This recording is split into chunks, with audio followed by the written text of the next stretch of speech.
हिरव्यागार निसर्गाचा व मनाला भुरळ घालणारा अद्भुत नजारा म्हणजे मेळघाट। निसर्गाच्या सानिध्यात दडलेल्या या मेळघाटाची ओळख त्याच्या सौंदर्याने देशभरात आहे।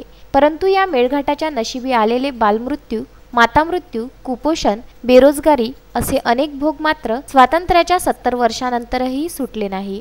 सरकारे अनेक बदलली, पण मेळघाटाच्या कवेला घट्ट पकडून असलेला पाणी टंचाईचा भोग मात्र आजही कायम आहे। हंडाभर पाण्यासाठी डोंगरदऱ्यातून 1.5 किलोमीटरचा प्रवास करणाऱ्या या महिलांची व्यथा पाहूया विदर्भ न्यूजच्या खास रिपोर्टमधून।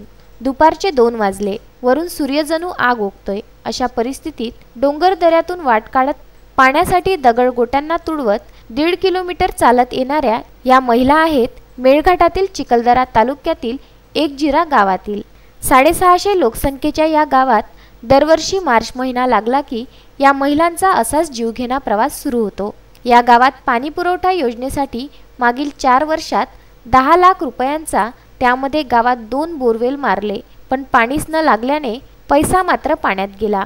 उरलेल्या निधीत गावातील विहिरीचे खोलीकरण केले, पण काही फायदा झाला नाही। सकाळी 5 वाजतापासून या महिलांची पाण्यासाठी डोंगर दऱ्यातून पायपीट सुरू असते। ज्या ब्रिटिशकालीन विहिरीतून या आदिवासी महिला पाणी आणतात त्या विहिरीत फक्त 2 फूट पाणी आहे आणि तेही गढूळ असल्याने या गावातील 32 महिलांना वेगवेगळ्या आजाराने ग्रासले होते।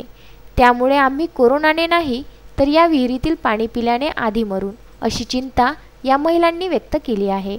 दरवर्षी मेळघाटात पाणी टंचाई निवारणासाठी लाखो रुपये खर्च केले जातात, परंतु पाणी मात्र शासनाच्या कागदपत्रावरूनच खळखळते। मेळघाटातील पाणी टंचाई जेवढी नैसर्गिक आहे त्याच्यापेक्षाही ती प्रशासन निर्मित आहे। अमरावती जिल्ह्याचे नेतृत्व 2 महिला लोकप्रतिनिधी करीत असताना मात्र याच जिल्ह्यातील मेळघाटमधील महिलांना पाण्यासाठी होणाऱ्या वेदना थांबणार कधी, असा प्रश्न उपस्थित होत आहे। मारुती पाटणकर, विदर्भ न्यूज, चुरणी।